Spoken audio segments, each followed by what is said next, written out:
Donald Trump's nominees continue to deal with some serious controversy. The recent controversy has to do with his Labor Secretary nominee, Andy Puzder, who has now withdrawn his nomination. Withdrawn.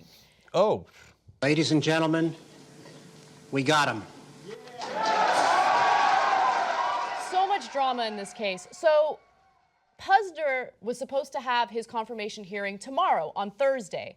However, he decided to withdraw because more and more Senate Republicans were indicating that they were unlikely to vote in his favor. Now remember, if 2 Senate Republicans voted against him, that would still be okay because Mike Pence could come in and cast a vote that would break the tie. However, there were so many Republicans that were withholding their support and very hesitant about supporting him that he essentially decided to withdraw his nomination. In fact, let me just say real quick that yesterday we broke the story that we had the 6th senator who came out and opposed him, and that was Rob Portman. Not opposed him, but was concerned about him. The 6th Republican to say, I don't know. Ryan Grimm was doing some coverage for the Young Turks in the Senate. When Rob Portman walked by, Ryan Grimm got him on camera, asked him a number of questions, including that one, and he's like, I'll have to see. And apparently there was one too many I'll have to sees for him to survive, so that's why he's a goner. Right. Now, there were a number of issues with Puzder.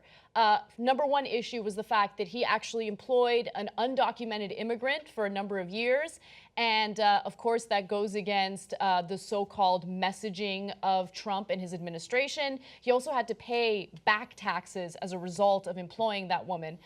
There was also the issue of his ex-wife claiming that she had been abused by him. She later recanted that, but she did appear on Oprah in a disguise in the 1990s to talk about this alleged abuse. Now, his confirmation hearing was set for Thursday. However, a senior GOP source did tell CNN that there were 4 firm Republican no votes in the Senate and possibly up to 12. So one of those senators was actually John Thune, who didn't straight out say that he wouldn't vote for Puzder, but did claim that I kind of want to hear what he's got to say in these confirmation hearings, and then maybe I'll make a decision. So let me give you a quote that he gave to the Washington Post. Thune said, he's got an awful lot of people who speak highly of him, but all these nominees have a process that they have to go through where they've got to respond to the questions people have on their backgrounds and their records, and I want to have that opportunity. Now, this is kind of unusual in the Trump era because usually Republicans are like, yeah, we're going to go ahead and support this nominee no matter what. And now all of a sudden with Puzder, you have a completely different situation where people are hesitant. And I think that freaked Puzder out, and he decided, I don't want to do this, withdrawing the nomination. Yeah, so Puzder would have gone forward, and the Chamber of Commerce was very much on his side. And because Puzder is very much against labor, and they're like, oh, perfect for Secretary of Labor.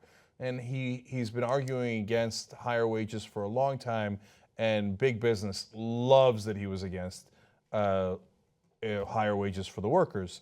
So what, of course, did him in was that there was enough Republican no votes that then there was no point in going forward. They were just going to go forward and get embarrassed and have the Republicans vote against him.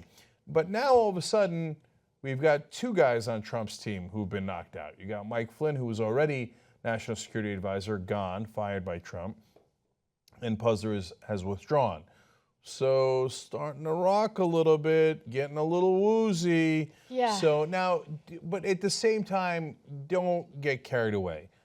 People who are up for positions get knocked down all the time, and it doesn't mean anything about it doesn't necessarily mean anything about an administration, and Democrats and Republicans have withdrawn people before. So, and he had a cabinet chock full of corruption, incompetence, people who weren't qualified for the positions, and they only got one, and it wasn't on any of the substantive policy issues, but it was on, these charges from the past.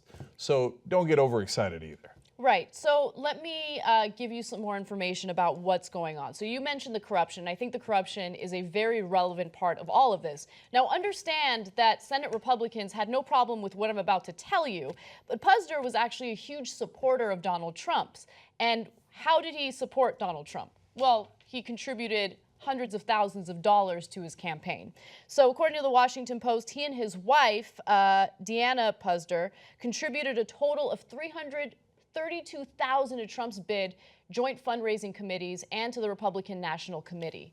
So it's just amazing that we live in a country where all you do is donate hundreds of thousands of dollars to a candidate, he wins, and then he chooses you as a nominee for Labor Secretary. Now, luckily, it didn't go through, but the issue that Republicans really had with him was the fact that he wanted to open the borders to more legal immigration. He's in favor of legal immigration, and Senate Republicans are like, I don't know about this. This is not what we signed up for, right? And so understand the difference there between the more diehard Republicans and the Chamber of Commerce and the business interests.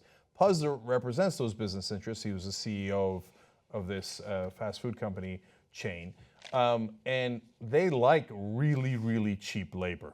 So that's why he fought against raising anybody's minimum wage and raising their wages overall. And that's why he kind of likes undocumented immigrants. He's like, oh, I could pay them even less. The Chamber of Commerce really likes that. So that's why those two sides of the Republican Party clash a little bit. And hence why he didn't have, they're like, well, we love you keeping the minimum wage low, but the undocumented immigrant stuff, not so much. Not so much. Now, the part that you didn't hear a lot of Republicans speaking out against was the allegations against him by his ex-wife in the 1990s. Now, they got divorced in the 80s, and she appeared on Oprah in a disguise to talk about the alleged abuse. Now, I want to be clear. She recanted the statements that she made on the Oprah show about 8 months later. However, the video has now been released. Apparently, another woman who was on that episode released the video to Politico. We have a small portion of it. I just wanted to show it to you guys, and then we'll comment on it. Yeah, and I want to just make clear before we show you the video, the disguise did not work. You know who she is. Yeah. Okay, let's watch. The most frightening thing was leaving, because once I made that break and once I made it public, and remember, my ex-husband was a public figure. Everyone knew him and knew what he was doing. And once I made that public, he vowed revenge. He said, I will see you in the gutter. This will never be over. You will pay for this.